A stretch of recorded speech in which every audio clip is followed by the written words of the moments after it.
No Sí, sé sí, qué estoy opináis. de acuerdo. La verdad es que no hay demasiadas películas en ese sentido. Quizá también creo que Truffaut fue una película tan perfecta en ese sentido, que creo que nadie se ha atrevido a seguir un poco esa línea de exploración que él marcaba. Es curioso que además, no lo hemos comentado, pero el rodaje de la noche americana, como suele pasar en películas que luego son excelentes, pasó por vicisitudes ciertamente complejas.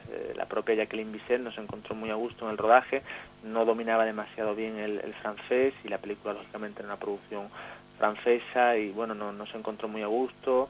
Hubo ciertos problemas con Jean-Pierre Léaud.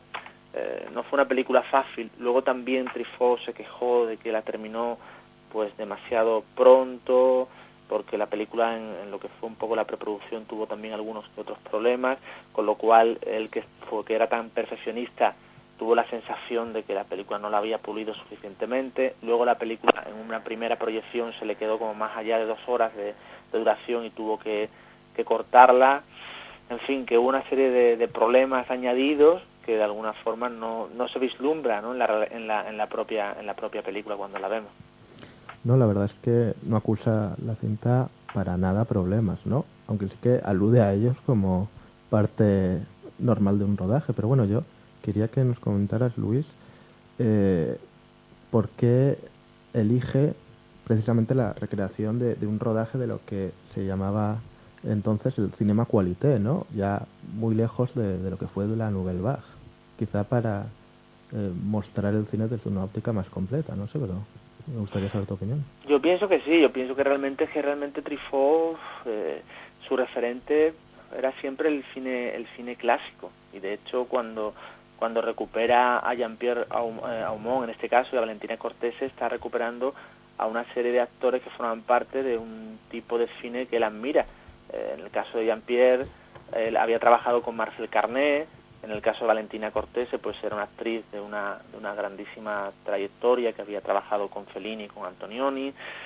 Yo creo que en ese sentido Truffaut se siente próximo también a esa aureola mítica que tiene el cine de los grandes estudios, ese cine que parece que va a acabarse. Parece como si Os presento a Pamela fuera un canto del cisne, de una forma, de una manera de entender el cine.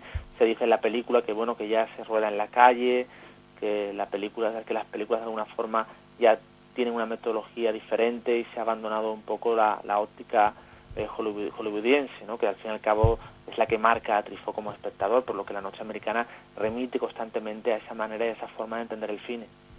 Pues sí, la verdad es que en eso estamos totalmente de acuerdo.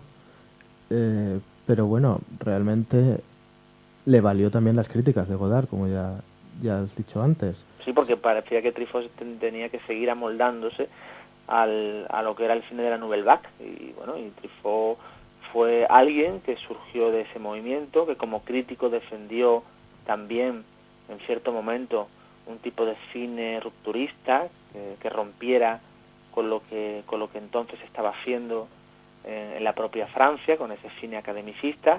Pero luego en un determinado momento Truffaut va buscando la propia personalidad que lo define como espectador y como cineasta, para hacer las películas que realmente en cada momento quiere hacer. Es un cine eminentemente personal, y no tenía por qué hacer un cine amoldado a los preceptos de la Nouvelle Vague, en los que ya por otra parte él no creía. Yo ya lo hemos comentado, para mí el mejor Truffaut está en los años 70, y en los años 70 está Las dos ingleses y el amor, que me parece mejor. Mira que yo le tengo una gran admiración a Jules Jim, pero me parece mejor película que Jules Jim, con la que se puede lógicamente comparar. Es en los 70 rueda La noche americana, que es una de sus películas no solo más exitosas, sino que mejor lo define, y rueda también La habitación verde y El hombre que amaba a las mujeres.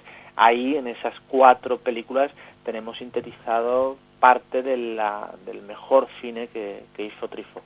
Y además en estos 70, la película es del 73, la Nouvelle Vague ya había dado sus mayores frutos, como pudieran ser Los 400 golpes, Al final de la escapada, Tirar sobre el Tirar pianista. sobre el pianista, el año pasado en Marienbad, y ya había desaparecido lo que era el corpus de la Nouvelle Vague había evolucionado al cine polar, al cinema verité. O más bien había sido asimilado por nuevos cineastas, o había sido dado casi como estándar un poco. Sí, pero bueno, no es un momento de auge de este movimiento, ya es unos años después. También. Sí, había epígonos como La mamá y la puta de Jan Eustache, que podemos decir que es un cineasta post-Nouvelle Vague y en cierta manera marcado también por el movimiento, pero que es cierto que ya se había superado toda esa renovación que fue tan importante como fue la que marcaron los cineastas de la Nouvelle Vague.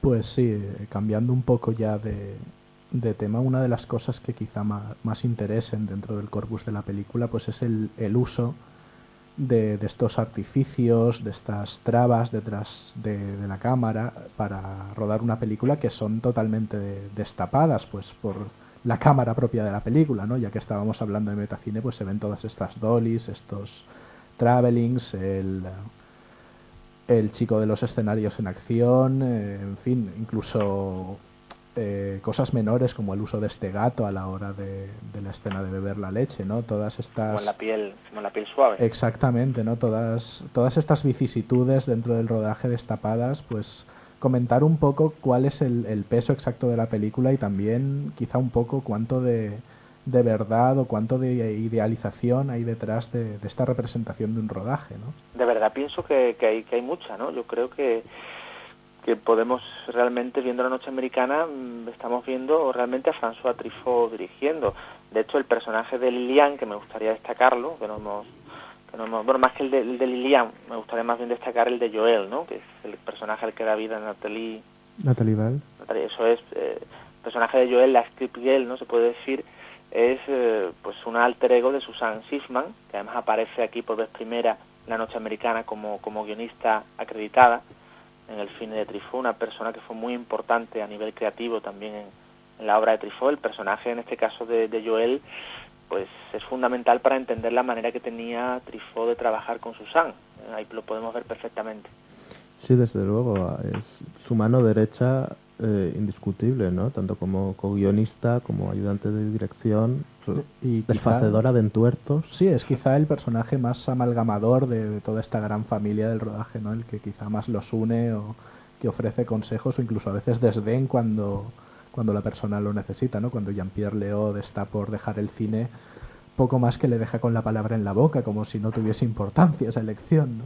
Y me gusta mucho cuando, hablando de Lilian, personaje que interpreta Dani, a la que volverá a trabajar con Truffaut, cuando Lilian abandona el rodaje por razones que ella esgrime sentimentales, Joel le dice que no puede entender, que no hay razones, por muy fuertes ni de mucho peso que haya, no hay ningún tipo de razón para abandonar una película. Las películas son más importantes que la vida y por tanto ni siquiera casi la muerte de un ser querido ni siquiera nos tiene que hacer abandonar el propósito de hacer una película, que en ese momento es lo único en lo que un personaje como el de Joel piensa.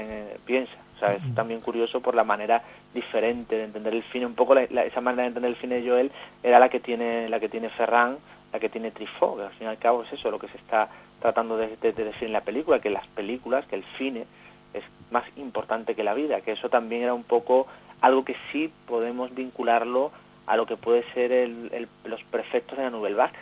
Y hay una frase maravillosa en esta secuencia que dices, que es: yo dejaría un hombre por una película, pero jamás dejaría una película por un hombre. Precioso. Me parece precioso. Y además, bueno, en la película se retratan las mujeres de una época absolutamente independientes, fuertes, liberales.